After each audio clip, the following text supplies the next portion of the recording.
नमो लोये सौहरिहन्ताणं नमो लोये सौहृदानं नमो लोये सौभागिर्यानं नमो लोये सौज्यायानं नमो लोये सौत्रिकावती सावनम् ओंकारमिन्दु संयुक्त नित्यं ध्यायन्ति योगिनः कामदमोक्षदं चैवोंकाराय नमो नमः मङ्गलं भगवान् यो मङ्गलं भूतमोहि मङ्गलं कुञ्कुण्डारि विजेन्द्रमोसुमङ्गलं नमः समरिसाराय स्वानुभूत्या चकास्ते स्वभावाय भवाय सर्वाः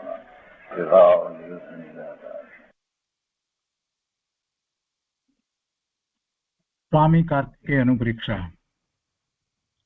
શુભચંદ્રાચાર્ય ભગવાનની ટીકા અને પંડિત જયચંદ્રજી છાબડાના ભાવાર્થ ટીકા સહિત આપણે સ્વામી કાર્તિકેય અનુપ્રેક્ષાનો સ્વાધ્યાય કરી રહ્યા છીએ અને પૂજ્ય ગુરુદેવ કાંજી સ્વામી એમાંથી આપણને ઘણું અધ્યાત્મ અને પરમાર્થભૂત વાત સમજાવી રહ્યા છે.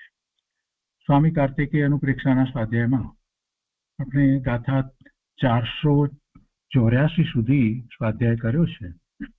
હવે આજે આગળ 485 થી સ્વાધ્યાય લઈએ છીએ. 12 પ્રકારના તપ, 6 પ્રકારના બાહ્ય તપ, 6 પ્રકારના અભ્યંતર તપ, અને અભ્યંતર તપની અંદર ધ્યાન સર્વશ્રેષ્ઠ તપ. અને એ ધ્યાનમાં આચાર્ય ભગવાને પહેલા શરૂઆત જે રીતે કરી કે ધ્યાન શુભ અને અશુભ બે પ્રકારે, આર્ત ધ્યાન, રૌદ્ર ધ્યાન તે અશુભ ધ્યાન છે, એ તો છોડવા લાયક છે. અને જે શુભ ધ્યાન કહ્યું એટલે એ શુભ ભાવ નથી, શુભ એટલું જે જીવને લાભનું કારણ છે, જીવને મુક્તિનું કારણ થાય છે, એ અપેક્ષાએ શુભ. તો એવા ધ્યાનમાં ધર્મ ધ્યાન અને શુક્લ ધ્યાન. તો ધર્મ ધ્યાનની વાત પૂરી કરી અને શુક્લ ધ્યાનનો વિસ્તાર ચાલે છે. અને શુક્લ ધ્યાન 4 પ્રકારે છે. તો એમાંથી પહેલા શુક્લ ધ્યાન વિશે અગાઉની ગાથાની અંદર આપણે વાતને સમજ્યા, એનું સ્વરૂપ સમજ્યા, અને પૂજ્ય ગુરુદેવે પણ એનો વિસ્તાર જે કર્યો તે પણ સમજ્યા. પંડિત જયચંદ્ર છાબડાએ એનો સરસ રીતે વિસ્તાર કરી અને સમજાવ્યું. હવે એના પછીથી શુક્લ ધ્યાનનો બીજો ભેદ કહે છે. તો શુક્લ ધ્યાનનો બીજો ભેદ અહીંયા 485ની ગાથામાં કહે છે. એમાં કહે છે કે નિશેષ મોહ વિલયે ક્ષીણ કષાયે ચ અંતિમે કાલે સ્વસ્વરૂપે નિલીનઃ શુક્લમ ધ્યાયતિ એકત્વમ. એના અર્થમાં કહે છે કે સમસ્ત મોહ કર્મનો નાશ થતા ક્ષીણ કષાય ગુણસ્થાનના અંત સમયમાં પોતાના સ્વરૂપમાં તલ્લીન થતો થકો આત્મા એકત્વ વિતર્ક વિચાર નામના બીજા શુક્લ ધ્યાનને ધ્યાવે છે. આ ધ્યાન 12મા ગુણસ્થાને થાય છે. શુક્લ ધ્યાનનો બીજો ભેદ જે કહેવામાં આવ્યો એનું નામ છે એકત્વ વિતર્ક વિચાર. એકત્વ વિતર્ક વિચાર નામનું આ શુક્લ ધ્યાન 12મા ગુણસ્થાને થાય છે. તો જ્યારે જીવ 12મા ગુણસ્થાને આવે છે તો એ વખતે એને મોહની કર્મની સર્વ 28 પ્રકૃતિનો ક્ષય થઈ ચૂક્યો હોય છે. ચારિત્ર મોહની કર્મની 25 પ્રકૃતિ અને દર્શન મોહની 3 પ્રકૃતિનો એને ક્ષય છે. એટલે એ મોહની સમગ્ર પ્રકૃતિઓનો ક્ષય થઈ ગયો છે. એટલે એ ક્ષીણ મોહ કહેવાય. એને ક્ષીણ મોહ કહેવાય. ક્ષય થયો છે. શેનો ક્ષય થયો છે? મોહનો પૂર્ણપણે. એના નિમિત્ત પણ હવે રહ્યા નથી. જે મોહનીય કર્મ જે નિમિત્ત કારણ હતું એ પણ રહ્યું નથી. એટલા માટે 12મા ગુણસ્થાનને ક્ષીણ મોહ ગુણસ્થાન કહેવામાં આવે છે. 11મા ગુણસ્થાનમાં કર્મ મોહનીય કર્મની બધી પ્રકૃતિનો ક્ષય નથી, ઉપશમ છે. એટલે એને ક્ષીણ મોહ નથી કહેતા. એને ક્ષીણ મોહ નથી કહેતા. એ ઉપશમ મોહ છે. અહીંયા આ જે છે તે ક્ષીણ મોહ છે. તો એ સમસ્ત મોહ કર્મનો નાશ થતા ક્ષીણ કષાય ગુણસ્થાન 12મું ગુણસ્થાન તો કે છે એના અંત સમયમાં પોતાના સ્વરૂપમાં તલ્લીન થતો થકો. હવે આમાં પોતાના સ્વરૂપમાં તો એ તલ્લીન છે જ, સાતમા ગુણસ્થાનથી જ પોતાના સ્વરૂપમાં તલ્લીન છે, પણ એની ઉગ્રતા વધતી જાય છે. એટલે જ્યારે એ 8મું 9મું ને 10મું એ ગુણસ્થાનમાં છે ત્યારે એ વખતે 8મા ગુણસ્થાનથી જે વિશેષ એકાગ્રતા થાય છે તો એને પૃથક્ત્વ વિતર્ક વિચાર નામનું પહેલું શુક્લદાન કહ્યું.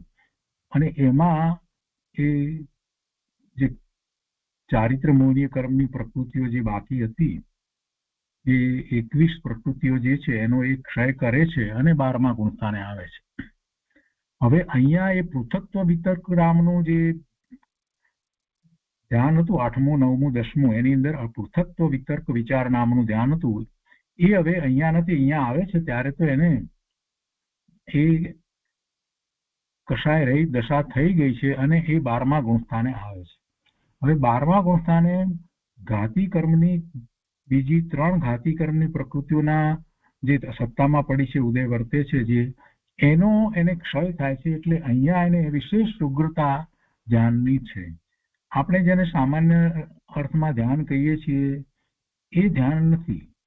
અહીંયા તો વિશેષતા છે. 7મા ગુણસ્થાનથી જ એ તો ધ્યાન છે, પણ અહીંયા તો વિશેષતા છે અને એમાં દ્રષ્ટિ સ્વરૂપમાં જ રહી છે. છતાં પણ જે પલટવું થતું હતું અંદરમાં ને અંદરમાં જે પૃથક્ત્વ વિતર્ક વિચારની અંદર એ હવે 12મા ગુણસ્થાને નથી થતું. હવે એકત્વ વિતર્ક વિચાર નામનું આ બીજું શુક્લ ધ્યાન છે અને એ ધ્યાન ત્યારે શરૂ થઈ જાય છે એટલે કે પેલું બદલાવું પલટવું હવે થવાનું બંધ થઈ જાય છે અને એક જ દ્રવ્યને વિશે, એક જ ગુણને, એક જ પર્યાયને વિશે એમ જ રહે છે. ઉપયોગ જરાક પણ પલટતો નથી. અને એવું થાય છે ત્યારે બાકીની 3 પ્રકૃતિઓ જે છે ઘાતી કર્મની, જ્ઞાનાવરણીય, દર્શનાવરણીય અને અંતરાય કર્મની, તો એ પ્રકૃતિઓનો પણ હવે ક્ષય થઈ જાય છે. જ્ઞાનાવરણીયની 5 પ્રકૃતિઓ હોય છે, દર્શનાવરણીયની 9 પ્રકૃતિ હોય છે અને અંતરાયની 5 પ્રકૃતિ હોય છે. તો એ બધી પ્રકૃતિઓનો અહીંયા હવે ક્ષય થઈ જાય છે. એટલે એમ સર્વ ઘાતી કર્મની પ્રકૃતિનો ક્ષય આ 12મા ગુણસ્થાનમાં જે શુક્લ ધ્યાન છે એમાં થાય છે એકત્વ વિતર્ક વિચાર નામનું. પણ એ શરૂ થઈ ગયું છે. પેલું જે છે એ એમાં કોઈ ગેપ નથી પડતી કે પૃથક્ત્વ વિતર્ક વિચાર નામનું શુક્લ ધ્યાન હતું હવે અહીંયા પૂરું થયું ને હવે એકત્વ વિતર્ક વિચાર નામનું શરૂ થયું. એવો કોઈ ગેપ નથી હોતો. એ આખું સળંગ જ હોય છે. પણ પેલું જે પલટવું થતું હતું એ પલટવું ધીરે ધીરે કરતા બંધ થઈ જાય છે. એટલે એકત્વ થાય છે. ઉપયોગનું પલટવું અંતરમાં જે થતું હતું એ બંધ થાય છે એટલે એકત્વ થાય છે અને એ વધારે ઉગ્ર છે. અને એટલા માટે બાકીની જે ઘાતી કર્મની પ્રકૃતિઓ છે એનો એની સામે ક્ષય થાય છે. ઘાતી કર્મની પ્રકૃતિઓ તો જડ છે, એનો ભગવાન આત્મા કંઈ ક્ષય કરે છે એમ નથી, પણ વ્યવહારથી એમ કહેવામાં આવે છે. એ દ્વારા દર્શાવવું એ છે કે એ પોતે પોતાના સ્વરૂપમાં કેટલી વિશેષ સ્થિરતા કરી છે એ દર્શાવવું છે. તો એ શુક્લ ધ્યાનની વાત લીધી છે અને કોઈ અપેક્ષા અહીંયા એમ કહેવામાં આવ્યું કે અંત સમયમાં, પણ અંત સમય સુધી એમ જ છે અને પછી તો એ 13મા ગુણસ્થાને આવે છે જ્યાં એને કેવળ જ્ઞાન, કેવળ દર્શન, અનંત જ્ઞાન, અનંત દર્શન, અનંત વીર્ય, અનંત સુખ એવા ચતુષ્ટય પ્રગટ થાય છે. તો અહીંયા અંત સમય જે છે એની આ સ્પષ્ટતા છે કે એમ કોઈ ભાગલા પડતા નથી. ધ્યાનની અંદર કોઈ એવી ગેપ વચ્ચે આવે છે, અટકે છે, એવું કઈ હોતું નથી. એ બધું એક પ્રોસેસમાં જ ચાલે છે. ભાવાર્થમાં અહીંયા કહે છે કે પ્રથમના પૃથક્ત્વ વિતર્ક વિચાર શુક્લ ધ્યાનમાં ઉપયોગ પલટાતો હતો તે પલટાવું અહીં અટકી ગયું. જો અહીં અટકી ગયું એટલે 12મા ગુણસ્થાને આવે છે ત્યારે અટકી ગયું છે. એમ નથી કે 12મું ગુણસ્થાન પૂરું થાય ત્યારે અટકે, એમ નથી. એટલે ભાવાર્થમાં એની સ્પષ્ટતા આપી છે. તે પલટાવું અહીં અટકી ગયું. અહીં એક દ્રવ્ય, એક ગુણ, એક પર્યાય, એક વ્યંજન અને એક યોગ ઉપર ઉપયોગ સ્થિર થઈ ગયો. તો પહેલા પણ ઉપયોગ કઈ બહારમાં તો ફરતો ન હતો, અંદરમાં જ હતો અને એ ઉપયોગ ફેરવવાનો કોઈ વિકલ્પ ન હતો. એટલે કે ઈચ્છાપૂર્વક કઈ ઉપયોગને અંદરમાં પણ ફેરવે છે એમ ન હતું. પણ સહજ રીતે જ એમ થતું હતું. ક્ષયોક્ષમ જ્ઞાનનો એવો જ સ્વભાવ છે કે જે એમાં ઉપયોગ પલટે. હવે સ્વરૂપમાં લીન થયેલો છે ઉપયોગ, એ પણ પલટે તો એ અંદરમાં ને અંદરમાં જ પલટે. એટલે એવી સ્પષ્ટતા ત્યાં કરવામાં આવી કે પૃથક્ત્વ વિતર્ક વિચાર શુક્લ ધ્યાનની અંદર ઉપયોગ અંદરમાં ને અંદરમાં પલટતો હતો. હવે અહીંયા એકત્વ વિતર્ક વિચાર એટલે એક પેલું પૃથક્ત્વ એટલે જુદું જુદું હતું. હવે એક તો એક જ પર્યાય, એક જ ગુણ, એક જ વ્યંજન, એ એક યોગ ઉપર ઉપયોગ સ્થિર થઈ ગયો. પોતાના સ્વરૂપમાં લીન તો છે જ, પોતાના સ્વરૂપમાં લીન તો છે જ, પરંતુ હવે ઘાતી કર્મનો નાશ કરી એટલે ઘાતી કર્મનો નાશ થઈ જાય છે. ઉપયોગ પલટાશે ત્યાં સર્વનો પ્રત્યક્ષ જ્ઞાતા થઈ લોકાલોકને જાણવું એ જ પલટવું રહ્યું છે. એટલે હવે બીજી રીતે તો ઉપયોગ પલટાવાનો નથી. અને હવે 13મા ગુણસ્થાનની દશા આવશે ત્યારે જે ઉપયોગ પલટાશે એમ કરીને વાત લીધી છે. એટલે કે છે કે હવે ઘાતી કર્મનો નાશ કરી ઉપયોગ પલટાશે ત્યાં સર્વનો પ્રત્યક્ષ જ્ઞાતા થઈ લોકાલોકને જાણવું એ જ પલટાવું રહ્યું. પછી તો એ સર્વ લોકાલોકનો જાણનાર કેવળ જ્ઞાની પરમાત્મા થઈ રહેશે. એ જ હવે પલટાવું રહ્યું એમ કરી અને વાત લીધી છે. તો એ શુક્લ ધ્યાનનો બીજો ભેદ થયો અને એની ઉપર પૂજ્ય ગુરુદેવે જે વિસ્તાર કર્યો છે તે આપણે લઈએ છીએ. સ્વામી કાર્તિકે પ્રવચન ભાગ બીજો, પાના નંબર 395. અહીંયા ગાથા 485 નો ભાવાર્થ લીધો છે. ગુરુદેવે એમાં વધારે વાત નથી કરતા, માત્ર ભાવાર્થને વાંચનમાં એમણે લીધો છે કે પ્રથમના પૃથક્ત્વ વિતર્ક વિચારના શુક્લ ધ્યાનમાં ઉપયોગ પલટતો હતો તે અહીં પલટતો નથી. એક દ્રવ્ય, એક ગુણ, એક પર્યાય, એક વ્યંજન અને એક યોગ ઉપર ઉપયોગ સ્થિર થઈ ગયો. પોતાના સ્વરૂપમાં લીન તો છે જ, પરંતુ હવે ઘાતી કર્મનો નાશ કરી ઉપયોગ પલટાશે ત્યાં સર્વનો પ્રત્યક્ષ જ્ઞાતા થઈ લોકાલોકને જાણવો એ જ પલટાવું રહ્યું છે. પ્રત્યક્ષ જાણે છે એટલે સીધે સીધો આત્માથી જ લોક અને અલોક બધાને જાણે છે. સર્વજ્ઞેયો ને એક સમયમાં એક જ જાણે છે. એ દશા હવે આવશે એમ કે છે. બૃહદ દ્રવ્ય સંગ્રહ ની ઉપરના આ શુક્લ ધ્યાન ઉપરના પ્રવચનો ની પણ જરાક વાત લઈએ. આપણે એકત્વ વિતર્ક વિચાર ની વાત ગયા સ્વાધ્યાયમાં આપણે કરી છે અને પછી એના પછી જ એ પૃથક્ત્વ વિતર્ક વિચારની વાત આપણે ગયા સ્વાધ્યાયમાં કરી છે અને એના પછી એકત્વ વિતર્ક વિચાર આજે એની વાત આવે છે. તો પૃથક્ત્વ વિશે તો આપણે સારી રીતે સમજ્યા છીએ, પણ છતાં પણ થોડીક વાત આપણે આજે એમાંથી પણ લઈ લઈએ છીએ જેથી કરી અને આપણને થોડીક વધારે સ્પષ્ટતા રહે. ગુરુદેવ અહીંયા કહે છે કે શુક્લ ધ્યાનની વાત ચાલે છે, ધ્યાનથી મોક્ષ થાય છે. આ ગાથા ધ્યાનની છે. આત્મા નાયક સ્વરૂપ છે તે ગમે તે કાળે, આ 48મી ગાથા બૃહદ દ્રવ્ય સંગ્રહની છે, એનો વિસ્તાર છે. અને તે ગમે તે કાળે નિમિત્તમાં ક્ષેત્રમાં હોય કે ભલે વિકલ્પમાં હોય તો પણ શુદ્ધ આત્માની રુચિ અને સ્થિરતા કરવી તે એક જ મુક્તિનું કારણ છે એમ કેવળી ભગવાને જોયું છે. વળી ક્રમબદ્ધમાં પણ એમ જ આવે છે. એમ કરીને ક્રમબદ્ધની વાત લીધી છે. અને પછી અહીંયા આગળ કહે છે, કૃપાળુદેવની વાતને લઈને કહે છે કે અમારી કૃપાળુદેવ શ્રીમદ રાજચંદ્રજીએ કહ્યું કરે અમારી વાતને કોણ દાદ દેશે? સત્યના ભણકાર આપતી આ વાત છે, પણ સંપ્રદાય બુદ્ધિવાળા લોકોને આ વાત બેસતી નથી. ક્રમબદ્ધનો ન્યાય આ ગાથામાં 47માં આવશે.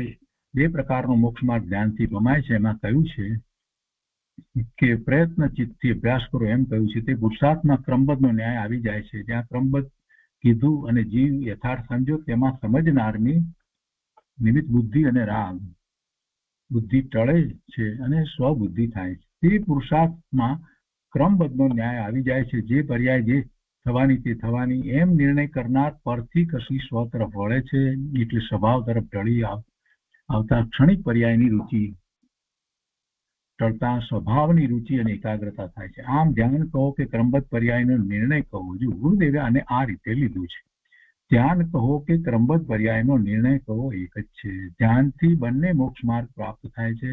એટલે કે ક્રમબદ્ધ પર્યાયના નિર્ણયથી બંને નિશ્ચય ને વ્યવહાર મોક્ષ માર્ગ પ્રાપ્ત થાય છે. હવે એમાં કહે છે કે આત્માની ગતિ આદિ દશામાં જે નિમિત્ત હોય તે ભલે હોય, પણ સ્વભાવનું જ્ઞાન થયા વિના આ નિમિત્ત છે એમ કોણ જાણશે? સ્વભાવનું જ્ઞાન ભાન થાય ત્યારે જ ખબર પડે કે આ બીજું બધું જે છે તે નિમિત્ત છે. સ્વપર પ્રકાશક સ્વભાવ ખીલ્યા વિના આ પર છે એમ નક્કી કોણ કરશે? આત્મા સ્વપર પ્રકાશક સ્વભાવ છે એવો નિર્ણય કરતા બધું ખ્યાલમાં યથાર્થપણે આવી જાય છે. અહીં ધ્યાનની ગાથામાં આચાર્ય ભગવાને એમ કહ્યું કે સ્વભાવ સન્મુખ જવા માંગતા હો તો આર્ત રૌદ્ર ધ્યાન છોડો, એટલે સ્વભાવ સન્મુખ તરફ વિશેષ રહો, અને એમાં ક્રમબદ્ધનો નિર્ણય આવી જાય છે.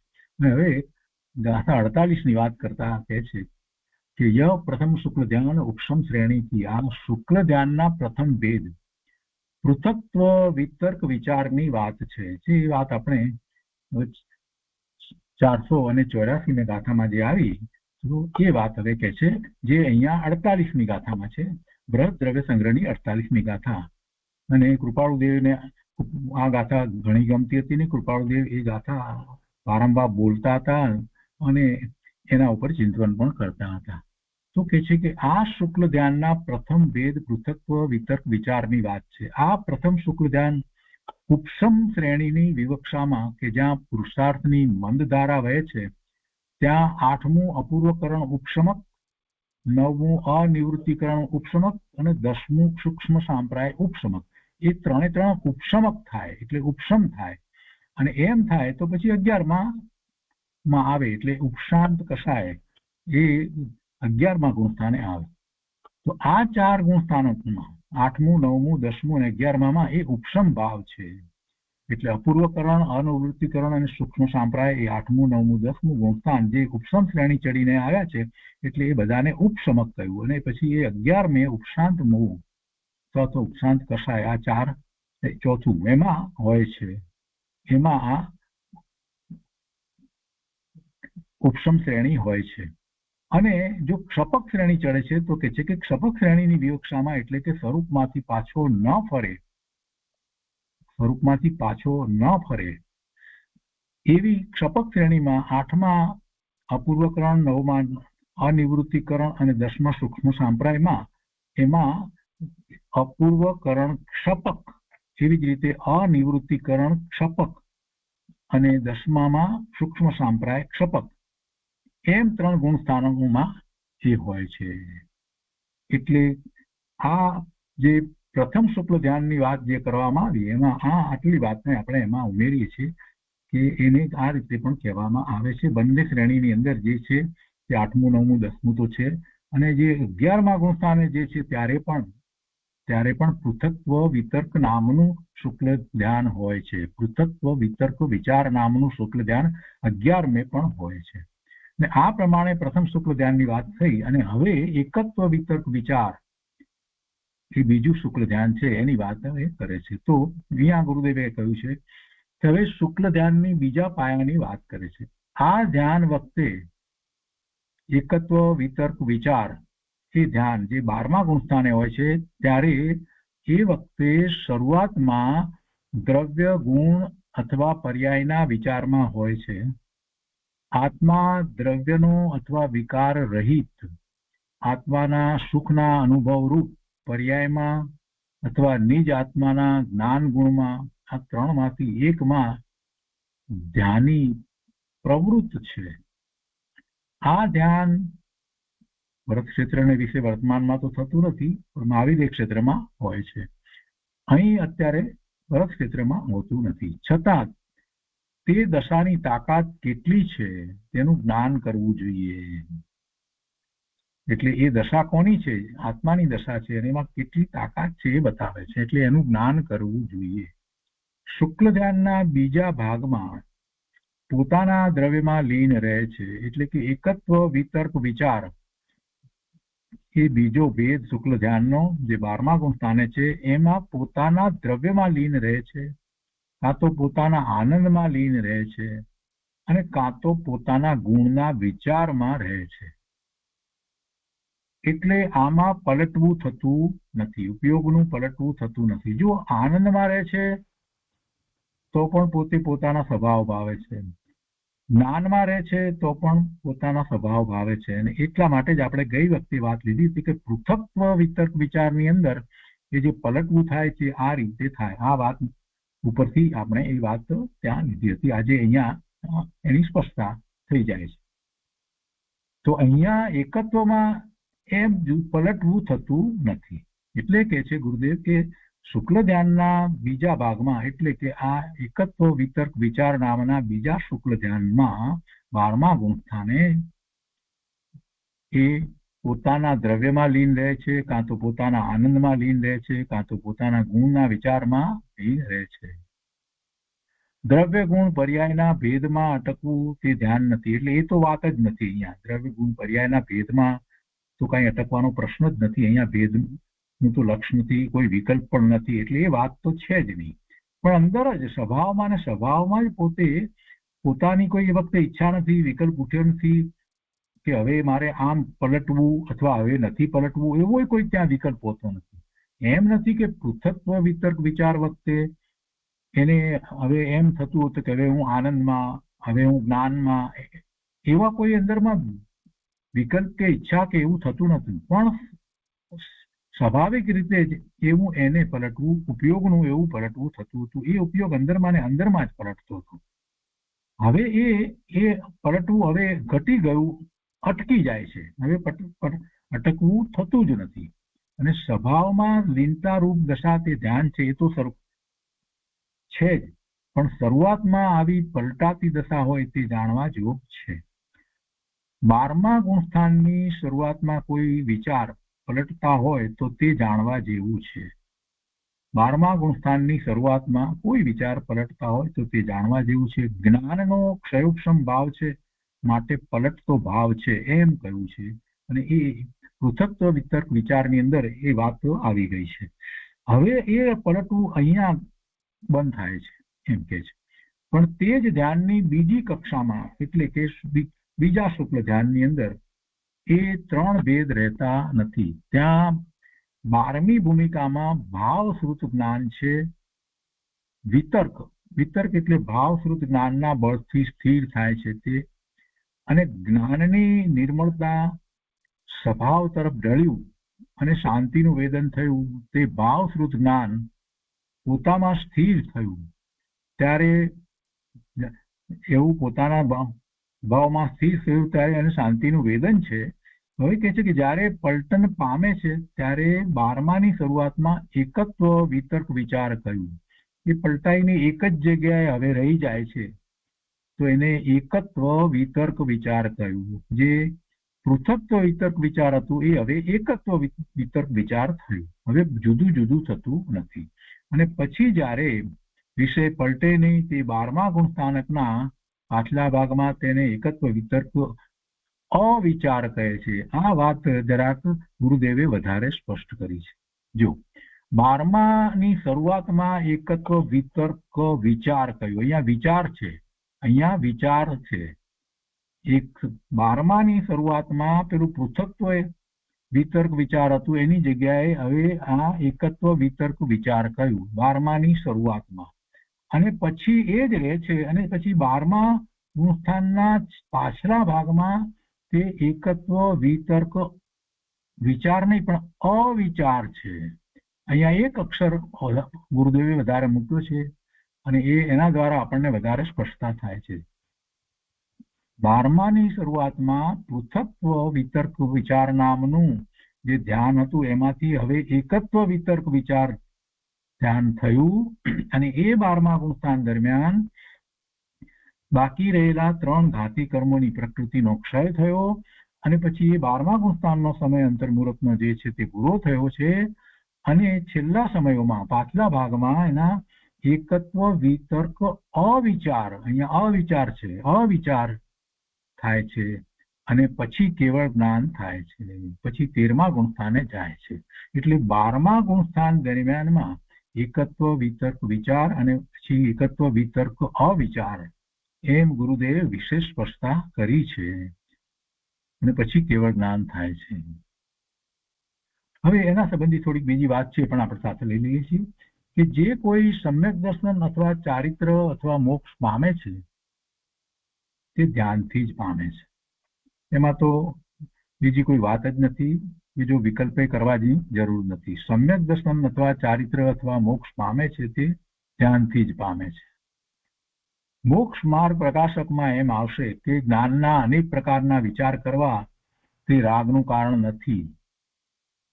જ્ઞાનના અનેક પ્રકારના વિચાર કરવા તે રાગનું કારણ નથી. કેમ કે ધર્મી જીવ અકસાય સ્વભાવ તરફ ઢળ્યો છે અને રાગ ઘણો ઘટ્યો છે, તે અપેક્ષાએ તેને વિતરાગ કહી દીધો છે.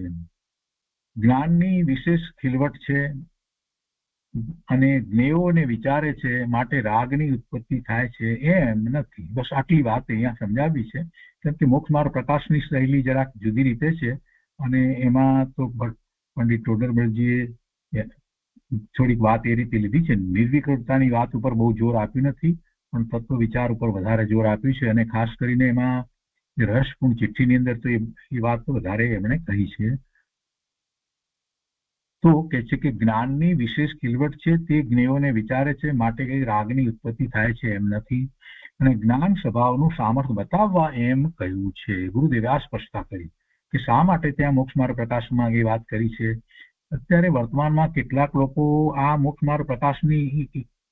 માર્ગ પ્રકાશકની પંડિત ટોડરમલજીની વાતને ખૂબ એની જ વાત કર્યા કરે છે, એની જ વાત કરે છે. અને ગુરુદેવે જે સમયસારમાંથી જે વાત કાઢી છે, જે કહ્યું છે, એ વાતનું એમને મહત્વ લાગતું નથી. બસ જાણે કે સમજી ગયા મોક્ષ માર્ગ પ્રકાશક અને પંડિત ટોડરમલજીની ચિઠ્ઠી વાંચી અને એમાંથી સમજી ગયા. ભાઈ, એ વાત અધૂરી છે એમ અમારો કહેવાનો આશય નથી, પણ પૂજ્ય ગુરુદેવે એ વાત જે છે એનો સ્પષ્ટ અર્થ કરીને બતાવ્યો છે. ગુરુદેવની દશા આખી અદભુત છે. એટલે એમણે જે અર્થ કરીને બતાવ્યો છે એ સમજવાનો છે કે એ તત્વ નિર્ણયની વાત કરવામાં આવે કે પછી એમાં જે જ્ઞેયોનો વિચાર કરે છે એવી જે એમણે વાત કરી છે મોક્ષ માર્ગ પ્રકાશકમાં જે વાત કરી છે, એનો અર્થ એમ ન સમજવો કે વિકલ્પ છે, ધ્યાનમાં વિકલ્પ છે એવો અર્થ ન સમજવો. પંડિતોએ શાસ્ત્રીઓએ ઘણા આ વાત કરી છે અને મારા સાંભળવામાં આવી છે, માટે કહું છું, કોઈ ક્રિટિસાઇઝ કરવાની વાત નથી. એ બધાએ એ જ રીતે વાત કરી છે કે ત્યાં મનજનિત કહેવામાં આવ્યું છે, સમ્યક્ત્વને મનજનિત ત્યાં કહેવામાં આવ્યું છે. પંડિત ટોડરમલજીએ કહ્યું છે. પણ ભાઈ, અને એમાં પંડિત ટોડરમલજીએ તેમ કહ્યું કે શ્રુત જ્ઞાન છે માટે કોઈ અપેક્ષાએ મનજનિત કહેવાય એમ જ કહ્યું છે. પણ ધ્યાન ક્યારેય મનજનિત હોતું નથી એ વાત ગુરુદેવે સ્પષ્ટ કરી. કેમ કે મન કહીએ એટલે વિકલ્પ આવ્યો. મનથી મનોગુપ્તિ કરી અને સ્વરૂપ તરફ વળે છે, વિકલ્પ રહિત થાય છે, એને આપણે નિર્વિકલ્પ કહીએ છીએ. અને ત્યારે જ એ આત્માની અનુભૂતિ કરે છે, ત્યારે જ આત્મા સાથે તન્મય થાય છે, તેમય થાય છે. એટલે ગુરુદેવે એની સ્પષ્ટતા કરી છે કે ભાઈ, તત્વ નિર્ણયમાં આત્મતત્વ એનો નિર્ણય એ મનજનિત નથી. અને હજી બધાને આના જ ગોટાળા ચાલે છે. મનજનિત મનથી આમ બધી જગ્યાએ જ્યાં જ્યાં જે લોકો ધ્યાનની વાત કરે છે, મેં કેટલા લોકોના સાંભળ્યા છે, ઘણા બધાની વાતોને બધાએ મનની વાત તો લીધી જ છે.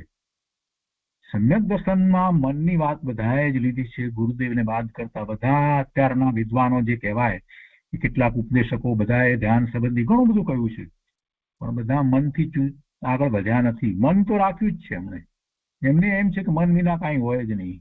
પણ મને એમ થાય કરી આપણે પેલી માસ્ટર કી લાગુ પાડીએ તો આપણને ખબર પડે માસ્ટર કી આપણી શું છે. કે સિદ્ધ ભગવાનને હોય તો સિદ્ધ ભગવાનને ન હોય. સિદ્ધ ભગવાનને મન નથી તો મન વિના એમને કાંઈ થતું નહીં હોય. અરે, જ્ઞાન સ્વભાવથી બધું થઈ રહ્યું છે. મન, વાણી, કાયા એ તો યોગના નિમિત્ત કારણો છે. એ યોગ પણ નથી સાચા અર્થમાં. મન, વાણી, કાયા એ યોગ પણ નથી.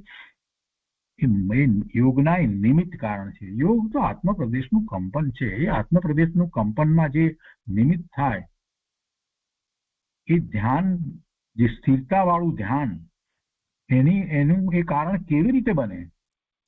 સ્વભાવમાં જવાનું કારણ એ કેવી રીતે બને? જેને કારણે આત્મપ્રદેશનું કંપન થાય એવા જે નિમિત્ત કારણો, એ આત્મા સાથે તન્મયતાનું કારણ કેવી રીતે બને? આ પ્રશ્ન જયારે આપણે કરીએ ત્યારે આપણને ખ્યાલ આવે છે કે વાત બરાબર છે. મનથી જુદા પડ્યા વિના મનથી જુદા પડ્યા વિના અનુભૂતિ થાય જ નહીં. સ્વ સાથે એક રૂપ થઈ જાય છે, બે પણ રહેતું નથી, કોઈ દ્વૈત રહેતો નથી. તો એનો અર્થ જ એ છે કે મનથી જુદો પડે જ છે. ગુરુદેવે તો સ્પષ્ટતા કરી છે, કોઈ વિરોધ નથી કર્યો એમાં. પંડિત ટોડરમલજીનો પણ પોતે સ્પષ્ટતા કરીને વાત કરી છે. અને રહસ્યપૂર્ણ ચિઠ્ઠીની અંદર પણ ગુરુદેવે એ જ સ્પષ્ટતા કરી છે કે નિર્વિકલ્પ ધ્યાન હોય છે, એટલે કે મનથી તે સ્વ તરફ વળે છે. શાસ્ત્રનો આધાર લઈએ તો પણ આપણને એ વાત સમજાય છે કે બીજે ક્યાંય એ વાત નથી, બીજા કોઈ દર્શનમાં એ વાત નથી. મનોગુપ્તિ, વચનગુપ્તિ ને કાય ગુપ્તિ, એ મનોગુપ્તિ, વચનગુપ્તિ ને કાય ગુપ્તિની જે વાત કહેવામાં આવી છે એ જૈન દર્શન સિવાય બીજે ક્યાંય નથી. આચાર્ય ભગવાને, મહાપુરુષોએ બધાએ મનોગુપ્તિ, વચનગુપ્તિ ને કાય ગુપ્તિની વાત કરી છે. તો મનોગુપ્તિ એક તરફ કહેવી અને પછી પાછું એમ પણ કહેવું કે મન દ્વારા થાય છે, મન જનિત થાય છે, એ વિરોધાભાસ છે, એ મોટો વિરોધાભાસ છે. એટલે આ બધી વાતને જયારે લઈએ છીએ તો જે લોકો મોક્ષ માર્ગ પ્રકાશકની વાતને લઈને જ વાત કરી રહ્યા છે અને ધ્યાનના સ્વરૂપને સમજવાનો પ્રયત્ન નથી કરતા, જેવું ધ્યાન થાય છે તે, તો એમને માટે આ વાત છે કે મોક્ષ માર્ગ પ્રકાશકમાં આમ આવશે એમ કરીને ગુરુદેવે સ્પષ્ટતા અહીંયા આપી દીધી. પણ તું એમ ન સમજતો, તું સમજજે કે પોતાનો જ્ઞાન સ્વભાવ છે, એ જ્ઞાન સ્વભાવ કોઈના આધારે નથી, કોઈને અવલંબતો નથી. એટલે મનને, વાણીને, કાયાને અવલંબતો નથી, કોઈના આધારે નથી. એટલે બાહ્યમાં દ્રવ્યશ્રુતના આધારે પણ નથી. જ્ઞાન સ્વભાવ તો જ્ઞાન સ્વભાવ છે, જ્ઞાન સ્વભાવ તો ત્રિકાળ છે. એનું સામર્થ્ય સમજવાનું છે.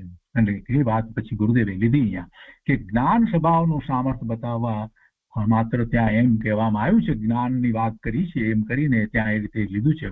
પણ જ્ઞાનનું સામર્થ્ય છે જ. સમયસારમાં એમ કહે છે કે નવ તત્વની સંતતિની પરિપાટીને છોડી અમોને એક આત્મા જ પ્રાપ્ત થાવ. નવ તત્વની સંતતિની પરિપાટીને છોડી અને અમોને એક આત્મા જ પ્રાપ્ત થાવ. તો ત્યાં એકલા શુદ્ધ સ્વભાવની પ્રધાનતાથી કથન કરવામાં આવ્યું છે. એટલે એ વાતને પકડવાની છે. બીજી બધી વાત જે છે એને ગૌણ કરવાની, તો જ ધ્યાન શું છે એ સમજાશે અને તો જ બધા વિકલ્પો ઘટશે. જ્યાં સુધી મનજનિત પકડી લેવામાં આવે, એના પણ મનનો આધાર તો હોય, મનથી થાય, આ છે તે છે, સહની પણ ન હોય તો ન થાય, એવી બધી દલીલો જે છે એ વાહિયાત દલીલોને, ધ્યાનની વાત આવે ત્યારે બધી દલીલોને ગૌણ કરી દેવી, એને કાઢી નાખવી. એ દલીલો કરવી જ નહીં. માત્ર ને માત્ર હું નિર્વિકલ્પ, એટલે કોઈ વિકલ્પ ન હોય, મન સાથે જોડાયા વગર જ હું જ્ઞાન સ્વભાવી ભગવાન આત્મા છું, તો મારો જ્ઞાનનો ઉપયોગ મારા તરફ વળી જાય છે અને એવી સ્વાનુભૂતિ થાય છે. આ વાત ગુરુદેવની વાત, આ બેનશ્રીની વાતને સમજવાની છે, એને જ પકડવાની છે. તો અહીંયા આ ગુરુદેવે વધારે વાત જે લીધી એને પણ આપણે લીધી છે. તો શુક્લ ધ્યાનની વાત ચાલે છે. એમાં શુક્લ ધ્યાનની વાતમાં તો મનની તો કોઈ વાત જ નથી. અરે 7મા ગુણસ્થાને જે ધ્યાનમાં છે ત્યાંય કોઈ મનની વાત નથી. 4થા ગુણસ્થાને જયારે ધ્યાનમાં છે ત્યારે પણ જયારે ખરેખર એ સ્વાનુભૂતિ કરે છે ત્યારે પણ એ મનથી છૂટો પડીને જ સ્વાનુભૂતિ કરે છે. એટલે મનની વાત અહીંયા રહેતી નથી. શુક્લ ધ્યાનનો બીજો ભાગ એવો છે કે અંતરમાં જમવટ જામી છે, જેથી અલ્પકાળમાં કેવળ જ્ઞાન થશે.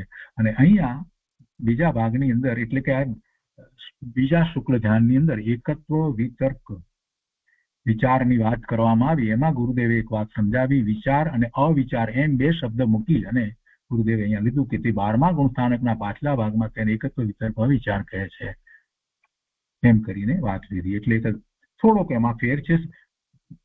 બીજી રીતે વધારે ન સમજીએ તો એટલું આપણી સમજમાં આવે છે કે 12મા ગુણસ્થાને આવે છે ત્યારે પેલું અંદરમાં જ જે ઉપયોગનું પલટવું જે થતું હતું તે પલટવું હવે નથી થતું. અને એ દરમિયાનમાં 12મા ગુણસ્થાનમાં એ 4 ઘાતી કર્મોનો ક્ષય થઈ જાય છે અને પછી એ 13મા ગુણસ્થાને આવે છે. તો 13મા ગુણસ્થાને આવે છે એટલે એનો અર્થ છે કે અનંત ચતુષ્ટય પ્રગટ થાય છે અને એ ત્રીજું શુક્લ ધ્યાન છે. તો અહીંયા આપણે આગળ લઈએ છીએ.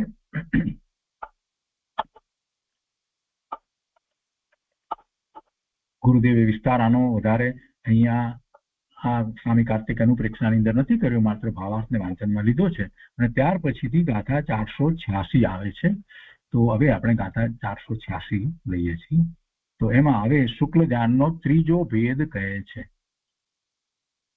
બે ભેદની વાત પૂરી થઈ. ત્રીજો ભેદ કહે છે તો ગાથા 486 કેવળ જ્ઞાન સ્વભાવ સૂક્ષ્મે યોગે સંસ્થિત કાયે યત ધ્યાયતી સયોગી જીન તત તૃતીયમ સૂક્ષ્મ ક્રિયમ ચ.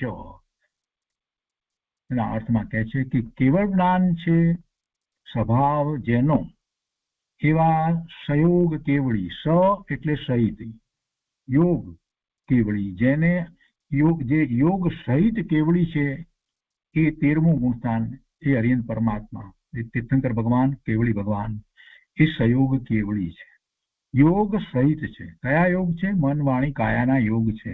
પણ એમનું પ્રવર્તન એ રીતે નથી થતું. હવે કાંઈ એ મન સાથે જોડાઈને કાર્ય કરે કે પોતે કઈ વાણી કરે, બીજાની સાથે વાર્તાલાપ કરે, કોઈને પ્રશ્નના જવાબ આપે, એવું નથી. કે કાયાની કોઈ પ્રવૃત્તિ કરે, એવું કાંઈ હોતું નથી. પણ છતાંય મન વાણી કાયા એના યોગ છે. અને એ યોગ જે છે એટલે એક સમયનું કર્મ બંધ પણ પડે છે, સાતાવેદની કર્મનો બંધ પણ પડે છે. એટલે એ સયોગ કેવળી 13મું ગુણસ્થાન છે. 14મું ગુણસ્થાનમાં સ ની જગ્યાએ અ એટલે યોગ નહીં, અયોગ, યોગ નહીં એવા કેવળી એ 14મું ગુણસ્થાન છે. ત્યાં યોગ નથી. આપણને એમ થાય કે યોગ કેવી રીતે ન હોય? 14મા ગુણસ્થાને જાય ત્યારે પણ એ શરીર તો છે ને, ભગવાન તો છે ને, બિરાજી રહ્યા છે પોતે 14મે ગયા ત્યારે પણ.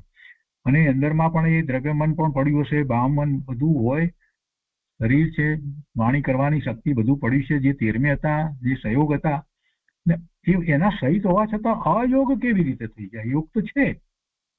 કેમ કે આપણી સમજમાં ફેર છે. યોગના જે નિમિત્ત કારણ છે મન વાણી ને કાયા, એ યોગ નથી. જ્યાં સુધી એ વાતને નહીં સમજવામાં આવે ત્યાં સુધી આ સયોગ અને અયોગ જે છે એની સમજ સાચી નહીં આવે. યોગના એ નિમિત્ત કારણ છે. મન વાણી કાયા એ યોગના નિમિત્ત કારણ છે, એ નિમિત્ત કારણ છે. અને યોગ તો કંપન છે, આત્મ પ્રદેશોનું કંપન, એને યોગ કહેવામાં આવે છે. હવે ભગવાનને એ ભલે 12માં એ નિમિત્ત કારણો પડ્યા હોય, પણ હવે એ કારણો નિમિત્ત તરીકે થતા જ નથી. એટલે કે હવે આત્મ પ્રદેશોનું કંપન થતું નથી, તો એને નિમિત્ત કહેવાતા નથી. ભગવાનનું શરીર છે, આપણે જોઈ રહ્યા છીએ 13મા ગુણસ્થાનની દશામાંથી 14માં ધારો કે જતા આપણને ખ્યાલ આવે તો એ વખતે પણ એમને શરીર તો છે ને, હજી તો એ દેહ સાથે છે ને, એ આત્મા ત્યાં જ રહ્યો છે ને, નિર્વાણ તો પામ્યા નથી. ને 14મા ગુણસ્થાનની અંદર જયારે એમ કહેવામાં આવે કે અયોગ કેવળી એટલે યોગ નથી, તો મન વાણી કાયા તો દેખાય છે ને, એનું શું કરવું? તો એમ કહેવાનું છે કે એ તો નિમિત્ત કારણ હતા. અને કોઈ પણ વસ્તુની ઉપર નિમિત્તનો ઉપચાર ક્યારે કરવામાં આવે? ક્યારે કરવામાં આવે કે એવા પરિણામ થાય તો એને નિમિત્ત કહેવામાં આવે. એવા પરિણામ ન થાય તો એને નિમિત્ત કહેવામાં આવતું નથી. હવે ભગવાનને આત્મ પ્રદેશોનું કંપન થતું નથી.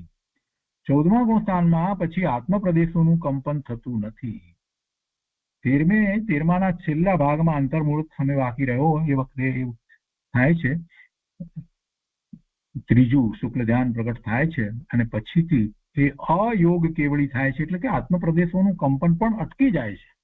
અને એ દશા 14મા ગુણસ્થાનની છે, એનો સમય બહુ ઓછો હોય છે. પણ એ 14મા ગુણસ્થાનની દશામાં એમને આત્મ પ્રદેશોનું કંપન નથી. બાહ્યને નથી જોવાનું, બાહ્યને નિમિત્ત માનીએ, મન વાણી કાયા એ બધી વાત છોડી દો. એ ભગવાનનું છે જ નહીં, આત્માને એ હતું નહીં, ક્યારેય હતું નહીં. આપણને અત્યારે યોગ જે છે, કેમ કે આપણે મન વાણી કાયાના યોગ જે છે એને યોગ કહીએ છીએ, પણ એ આપણા આત્મ પ્રદેશનું કંપનનું કારણ છે, નિમિત્ત કારણ છે. એ નિમિત્ત કારણ 13મા ગુણસ્થાનમાં પણ પ્રભુને રહે છે, પણ છતાંય પ્રભુનું પ્રવર્તન આપણી જેમ નથી થતું. મન દ્વારા વિચારીને કાંઈ કરે છે કાર્ય એવું નથી, કે શરીરની ક્રિયા કાંઈ કરે છે વિચારપૂર્વક, કે વાણી કરે છે એવું નથી. વાણી એના કારણે નીકળે છે, સ્વયં ઓમકાર ધ્વનિ દિવસમાં 3 વખત નીકળે છે તો નીકળે છે. એમાં પ્રભુને કાંઈ ઈચ્છા નથી, કાંઈ કરવું નથી. વિહાર પણ પ્રભુ ઈચ્છાપૂર્વક કરતા નથી, એમાં એમને કાંઈ કરવું નથી. એ વિહાર પણ થાય છે. એટલે શરીરની ક્રિયા એમ ન સમજવું કે પ્રભુ વિહાર કંઈ ગોઠવીને કરતા હશે, વિકલ્પ સહિત કરતા હશે, એવી કોઈ વાત હોતી જ નથી. વિહાર થાય છે. પ્રભુ પોતાના અંતરમાં જ સ્થિર છે. વાણી પણ એના કારણે નીકળે છે. અને મન દ્વારા કાંઈ વિચાર કરતા નથી કે આનું આમ કરવું કે તેનું તેમ કરવું. આ બધી કેટલીક વાતો, બધી વાહિયાત વાતો, બધી પ્રથમાનુયોગની વાતો જે ચાલે છે, એ વિચારો છોડી દેવા કે મહાવીર સ્વામી ભગવાને પછી ગૌતમ સ્વામીને ત્યાં મોકલ્યા અને પછી પોતે નિર્વાણ પામવાના છે, એટલે આ બધી વાત હોય જ નહીં પ્રભુના. એવા કોઈ વિકલ્પો ઉઠે જ નહીં. એમને મન સાથેનું હવે કોઈ વાત રહી નથી. એ ખરેખર નિમિત્ત થતું જ નથી, પણ છતાં એ છે એટલે એટલો યોગ કહેવામાં આવ્યો છે. કેમ કે અઘાતી કર્મની પ્રકૃતિઓ હજી બાકી પડી છે, એ સત્તામાં પડી છે, એટલે એને પણ એ રીતે યોગ કહેવામાં આવ્યો છે. આ બધી અઘાતી કર્મની પ્રકૃતિના કારણે છે. આપણને જે મળ્યું છે મન વાણી કાયા શેનું છે? એ ઘાતી કર્મની પ્રકૃતિના કારણે નથી, અઘાતી કર્મની પ્રકૃતિના કારણે છે. નામ કર્મની પ્રકૃતિનો વિચાર કરીએ તો ખ્યાલ આવે કે એની 93 પ્રકૃતિ છે, એના કારણે વસ્તુ છે એ બધી. ત્યારે ઘાતી કર્મનો તો ક્ષય થયો, પણ છતાં હજી અઘાતી કર્મની પ્રકૃતિઓ બાકી રહી છે. 85 પ્રકૃતિઓ એ 14મા ગુણસ્થાનમાં આવે છે ત્યારે એનો ક્ષય થઈ જાય છે અને પછી નિર્વાણ પામે છે. એટલે આ બધી વાતનો આપણે સુમેળ કરીએ ત્યારે આ આખી વાત સમજમાં આવે. હવે આગળ વાંચીએ. શું કહે છે કે કેવળ જ્ઞાન છે સ્વભાવ જેનો એવા સયોગ કેવળી યોગ સહિત કેવળી ભગવાન હરિયન પરમાત્મા જ્યારે સૂક્ષ્મ કાય યોગમાં બિરાજે છે ત્યારે તે કાળમાં જે ધ્યાન હોય છે તે સૂક્ષ્મ ક્રિયા નામનું ત્રીજું શુક્લ ધ્યાન છે. અને એના ભાવાર્થમાં પંડિતજીએ ઘણું સમજાવ્યું છે, આપણે લઈએ છીએ કે જ્યારે ઘાતી કર્મોનો નાશ કરી 12મા ગુણસ્થાનમાં ઘાતી કર્મોનો નાશ થયો કરી કેવળ જ્ઞાન ઉત્પન્ન થાય 13મે આવે ત્યારે 13મા ગુણસ્થાન વર્તી સયોગ કેવળી થાય છે. ત્યાં તે ગુણસ્થાનના અંતમાં અંતર્મુહૂર્ત કાળ બાકી રહે ત્યારે મનોયોગ વચન યોગ રોકાઈ જાય છે અને કાય યોગની સૂક્ષ્મ ક્રિયા રહી જાય છે. ત્યારે તેને શુક્લ ધ્યાનનો સૂક્ષ્મ ક્રિયા પ્રતિપાતી નામનો ત્રીજો પાયો કહે છે. અહીં કેવળ જ્ઞાન ઉપજ્યું ત્યારથી ઉપયોગ તો સ્થિર છે. કેવળ જ્ઞાન થયું ત્યારથી ઉપયોગ તો સ્થિર છે અને ધ્યાનમાં અંતર્મુહૂર્ત ટકવાનું કહ્યું છે, પરંતુ એ ધ્યાનની અપેક્ષાએ આપણે જેને સામાન્ય રીતે ધ્યાન કહીએ છીએ, એકાગ્રતા કહીએ છીએ, એની અપેક્ષાએ તો એ અહીં ધ્યાન નથી. અંતર્મુહૂર્ત ટકવાની વાત છે, ધ્યાનમાં અંતર્મુહૂર્ત ટકવાનું કહ્યું છે તે પણ માત્ર યોગ થંભાઈ જવાની અપેક્ષાએ છે. યોગ થંભાઈ જવાની અપેક્ષાએ ધ્યાનનો ઉપચાર છે. અને જો ઉપયોગની અપેક્ષાએ કહીએ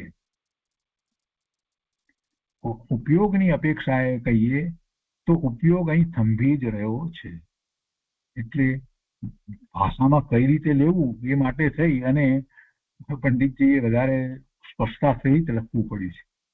કેમ કે પહેલા એમ કહે છે કે ઉપયોગ તો સ્થિર છે અને ધ્યાનમાં અંતર્મુહૂર્ત ટકવાનું કહ્યું છે, પરંતુ તે ધ્યાનની અપેક્ષાએ તો અહીં ધ્યાન નથી, પણ માત્ર યોગ થંભાઈ જવાની અપેક્ષાએ ધ્યાનનો ઉપચાર કહેવામાં આવ્યો. કેમ કે શુક્લ ધ્યાન એમ કહ્યું છે ને પછી એ શુક્લ ધ્યાનનું નામ આપ્યું સૂક્ષ્મ ક્રિયા પ્રતિપાતી ને એની સ્પષ્ટતા તરીકે પહેલા તો એમ જ લીધું.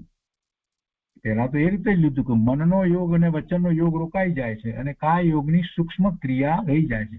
એટલે કાયાના યોગની સૂક્ષ્મ ક્રિયા રહી જાય છે એ વાત લીધી. પછી આ વધારે સ્પષ્ટતા કરી એ તો શું હશે, પ્રભુને ધ્યાન નહીં હોય તો કે ના, ધ્યાન તો છે જ, અંદરમાં જ છે, ઉપયોગ કઈ હવે બહાર જતો નથી. તો ઉપયોગની અપેક્ષાએ કહીએ તો ઉપયોગ અહીં થંભી જ રહ્યો છે, કાંઈ જાણવાનું બાકી રહ્યું નથી. વળી ઉપયોગ ફરે કેમ? કાંઈક બીજું જાણવા તરફ જાય ત્યારે ઉપયોગ ફરે છે ને. જ્ઞાન દર્શનના ઉપયોગ દ્વારા આપણે અનેક પદાર્થોને જાણીએ છીએ, જે તરફ ઉપયોગ જાય એને આપણે જાણીએ છીએ. એટલે કે છે કે હવે કાંઈ જાણવાનું તો બાકી રહ્યું નથી. કેવળ જ્ઞાન છે અને જાણપણું જે થાય છે એ તો સીધું પ્રત્યક્ષ થાય છે. એટલે પલટવાનો પ્રશ્ન, ઉપયોગના પલટવાનો પ્રશ્ન નથી. વળી પલટાવવા વાળું પ્રતિપક્ષી કર્મ પણ રહ્યું નથી. પ્રતિપક્ષી કર્મ જે ચારિત્ર મોહની કર્મ એ તો હવે કઈ રહ્યું નથી. એ તો 12મા ગુણસ્થાને આવે ત્યારે જ ચાલ્યું ગયું છે. તેથી તેમને સદાય ધ્યાન જ છે. કોને? હરિયન પરમાત્માને 13મા ગુણસ્થાને સયોગ કેવળીને સદાય ધ્યાન જ છે. સદાય ધ્યાન છે. જો સદાય શબ્દ ઉપર જરાક વજન છે. સદાય એટલે હંમેશા, કેટલો વખત, જેટલું આયુષ્ય છે ત્યાં સુધી 13મા ગુણસ્થાનમાં સદાય ધ્યાન જ છે. આ વાતને ગંભીરતાથી લેવાની જરૂર છે.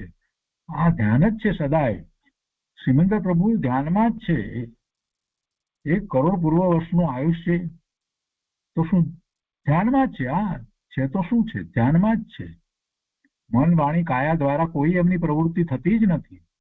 જે થઈ રહ્યું છે તે થઈ રહ્યું છે. એટલે વિહાર થાય છે તો થાય છે, દિવ્ય ધ્વનિ છૂટે તો છૂટે છે, પણ કાંઈ એમાં ઈચ્છા નથી. એટલે સદાય ધ્યાન જ છે. પોતાના સ્વરૂપમાંથી કઈ બહાર આવી જાય છે એવી કોઈ વાત હોતી નથી, કઈ વિકલ્પ થાય છે એવી કોઈ વાત હોતી નથી. પોતાના સ્વરૂપમાં રમી રહ્યા છે. સમસ્ત જ્ઞેયો આરસીની માફક પ્રતિબિંબિત થઈ રહ્યા છે. એટલે કે આરસી પોતે કાંઈ કામ કરતી નથી, સામે જે બિંબો હોય છે તેનું પ્રતિબિંબ આપોઆપ એમાં પડે છે. કેમ કે આરસી જે છે, અરીસો જે છે, એની એટલી સ્વચ્છતા છે. એટલે એવી રીતે અત્યારે જ્ઞાન પૂર્ણપણે નિર્મળ છે, કેવળ જ્ઞાન છે.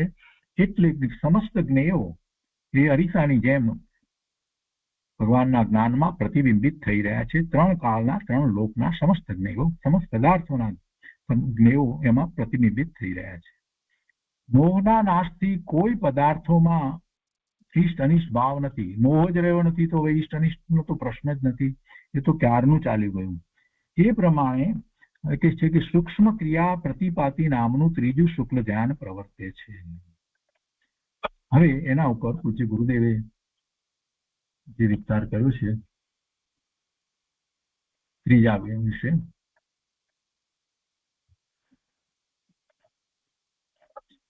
જુઓ ગુરુદેવ કહે છે અહીંયા કે અહીં 13મે ગુણસ્થાને સૂક્ષ્મ ક્રિયા હોય છે એમ કહેલ છે. સૂક્ષ્મ ક્રિયા એટલે ક્રિયા. આ વાંચીને જે લોકો સમજતા નથી તે વાંધો ઉઠાવે છે કે ક્રિયા તો કેવળી ભગવાનને પણ છે, ક્રિયા તો કેવળી ભગવાનને પણ કરવી પડે છે. આ ક્રિયા શબ્દ પકડે છે એટલે, અને તમે ના પાડો છો તે બરાબર નથી. ભગવાનને પણ ક્રિયા છે. સૂક્ષ્મ ક્રિયા કહ્યું ને એટલે ક્રિયા શબ્દ પકડે છે. ગુરુદેવ કહે છે કે ભાઈ આ વાત સૂક્ષ્મ છે. આ જે સૂક્ષ્મ ક્રિયા કહી છે, કેવળી ભગવાનને જે સૂક્ષ્મ ક્રિયા કહી છે તે દેહની ક્રિયાની વાત નથી. એ દેહની ક્રિયાની વાત નથી, પણ આત્માના પ્રદેશનું કંપન સૂક્ષ્મ થાય છે એની વાત છે. આત્મા દેહની ક્રિયા કરી શકતો નથી, તો પછી ભગવાનનો આત્મા દેહની ક્રિયા કરવા પાછો ચાલુ થઈ જાય? આપણે એક બાજુ આમ માનીએ અને બીજી તરફ આ સિદ્ધાંત પ્રમાણે સમજવું જોઈએ કે ક્રિયાનો અર્થ શું છે, કઈ ક્રિયાની વાત છે. આત્મ પ્રદેશના કંપન ની અહીંયા તો વાત છે. કે આત્માના પ્રદેશનું કંપન સૂક્ષ્મ થાય છે એની વાત છે. એને માટે આ ક્રિયા કહેવામાં આવી છે. આત્મા દેહની ક્રિયા કરી શકતો નથી, અને રાગની ક્રિયાથી કઈ આત્માને લાભ નથી, કેમ કે તે ધાર્મિક ક્રિયા નથી. એ તો આપણે સમજીએ છીએ. આત્માની શ્રદ્ધાપૂર્વક વિતરાગતા થાય તે આત્માની ક્રિયા છે. વિતરાગી પરિણામ આત્માના છે, અને એ પરિણામ આત્માના લક્ષ્ય થાય છે. અહીં તો કહે છે કે કેવળીને સૂક્ષ્મ ક્રિયા જે યોગનું કંપન છે એનાથી પણ બંધ થાય છે. એક સમયનો સાતા વેદનીનો બંધ પડે છે, અને એ નુકસાનનું કારણ છે. પ્રભુને એ નુકસાન કેવી રીતે કહેવાય? પ્રભુને એ શરીર સાથે રહેવાનું થાય છે. બધી વસ્તુ પૂર્ણપણે ચારે ઘાતી કર્મોનો ક્ષય થઈ ગયા છતાં પણ એ ભગવાનને, એ આત્માને આ શરીર સાથે કેટલા બધા વર્ષો સુધી 13મા ગુણસ્થાનની દશામાં રહેવાનું થાય છે. અહીંયા કહે છે કે એનાથી પણ બંધ થાય છે, અને એ નુકસાનનું કારણ છે. એટલે કોઈ એવું બીજું નુકસાન નથી, પણ બંધ થયો ને પ્રભુને પણ એટલો બંધ, એક સમયનો સાતા વેદનીયનો બંધ થાય છે. પણ શુક્લ ધ્યાનના ત્રીજા પાયામાં કાયાના નિમિત્તે જે યોગનું કંપન છે તેનું જ્ઞાન કરાવે છે. બસ હજી કાયા સહિત છે, અને એના નિમિત્તે કાયાની કઈ હલનચલન ક્રિયાઓ વગેરે થાય એવી કોઈ વાત નથી. કાયાનો વિહાર પણ જે રીતે થાય તે રીતે થાય છે. એમાંય કઈ પગ, પ્રભુના પગ કઈ જમીનને અડતા નથી, પગલા માંડીને પ્રભુ કઈ વિહાર કરતા નથી. એ તો આકાશમાં એટલે કે જમીનથી અધ્ધર એમનો તો વિહાર થાય છે. પગલા કઈ ડગલા ભરે છે એવું નથી હોતું. એવી રીતે વિહાર થાય છે પ્રભુનો. તો ભાવાર્થમાં અહીંયા કહે છે કે જયારે ઘાતી કર્મોનો નાશ કરી કેવળ જ્ઞાન ઉત્પન્ન થાય ત્યારે 13મા ગુણસ્થાન વર્તી સહયોગ કેવળી થાય છે. ત્યાં તે ગુણસ્થાનના અંતમાં અંતર્મુહૂર્ત કાળ બાકી રહે ત્યારે મનોયોગ, વચન યોગ રોકાઈ જાય છે, અને કાય યોગની સૂક્ષ્મ ક્રિયા રહી જાય છે. ત્યારે તેને શુક્લ ધ્યાનનો સૂક્ષ્મ ક્રિયા પ્રતિપાતી નામનો ત્રીજો પાયો કહે છે. અહીં કેવળ જ્ઞાન ઉપજ્યું ત્યારથી ઉપયોગ તો સ્થિર છે. જો ફરી પાછું કોઈને એમ થાય કે છેલ્લા સમયે થતું હશે તો કે ના, એમ નથી. આ ત્રીજું શુક્લ ધ્યાન છેલ્લે થાય એવો કહેવાનો આશય અહીંયા ત્રીજું શુક્લ ધ્યાન જે છે તો ત્યાં છેલ્લા સમયે થાય છે એમ કહે છે. તો એમાં કહેવાનો એવો આશય નથી કે એ સિવાય પછી 13મા ગુણસ્થાનની શરૂઆતથી જો એ છેલ્લા સમય સુધીમાં કઈ ધ્યાન નથી એમ કહેવાનો આશય નથી. પ્રભુ તો ધ્યાનમાં જ છે. પણ હવે એક વિશેષ ક્રિયા થાય, વિશેષ ધ્યાન થઈ રહ્યું છે કે જે દ્વારા એ 14મા ગુણસ્થાને આવે છે અને અયોગ કેવળી થાય છે, યોગ અટકી જાય છે. તો એ અપેક્ષાથી વાત અહીંયા લેવામાં આવી કે આ 13મા ગુણસ્થાનના અંતમાં એ 13મા ગુણસ્થાનનો કાળ અંતર્મુહૂર્ત બાકી રહે ત્યારે મનોયોગ વચન યોગ રોકાઈ જાય છે અને કાય યોગની સૂક્ષ્મ ક્રિયા રહી જાય છે એ સમયે અંતર્મુહૂર્ત કાળ બાકી રહે ત્યારે. અને તેને પછી શુક્લ ધ્યાનનો સૂક્ષ્મ ક્રિયા પ્રતિપાતી નામનો ત્રીજો પાયો કહે છે. એટલે ત્રીજું શુક્લ ધ્યાન ત્યારે પ્રગટે છે એમ કહેવામાં આવે છે. અહીં કેવળ જ્ઞાન ઉપજ્યું ત્યારથી ઉપયોગ તો સ્થિર છે અને ધ્યાનમાં અંતર્મુહૂર્ત ટકવાનું કહ્યું છે. પરંતુ એ ધ્યાનની અપેક્ષાએ તો અહીં ધ્યાન નથી. આપણે સામાન્ય ધ્યાન કહીએ છીએ કે અંતર્મુહૂર્તમાં જે પાછા સ્વવિકલ્પ થાય એવું ધ્યાન નથી, પણ માત્ર યોગ થંભાઈ જવાની અપેક્ષાએ ધ્યાનનો ઉપચાર છે. અને જો ઉપયોગની અપેક્ષાએ કહીએ તો ઉપયોગ તો અહીં થંભી જ રહ્યો છે. કઈ જાણવાનું બાકી રહ્યું નથી. વળી પલટાવવા વાળું પ્રતિપક્ષી કર્મ પણ રહ્યું નથી. તેથી તેમને સદાય ધ્યાન જ છે. પોતાના સ્વરૂપમાં રમી રહ્યા છે. સમસ્ત જ્ઞેયો આરસીની માફક પ્રતિબિંબિત થઈ રહ્યા છે અને મોહના નાશથી કોઈ પણ પદાર્થોમાં ઇષ્ટ અનિષ્ટ ભાવ નથી.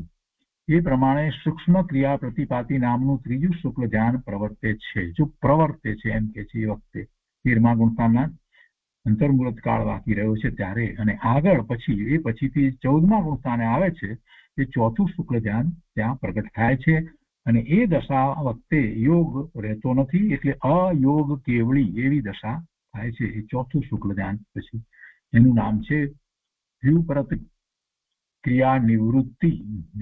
ક્રિયા નિવૃત્તિ નામનું ચોથું શુક્લ ધ્યાન ની વાત કરે છે.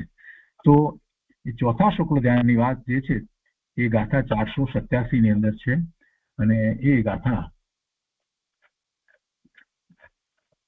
આપણે આવતા સ્વાધ્યાયમાં લઈશું. એટલે એનો અર્થ, ભાવાર્થ અને પૂજ્ય ગુરુદેવનું પ્રવચન બધું જ સાથે આપણે લઈશું. તો આજનો સ્વાધ્યાય અહીંયા 486 ની ગાથા સુધી રાખીએ છીએ. ત્રીજા શુક્લ ધ્યાનની વાત અહીંયા પૂરી થાય છે.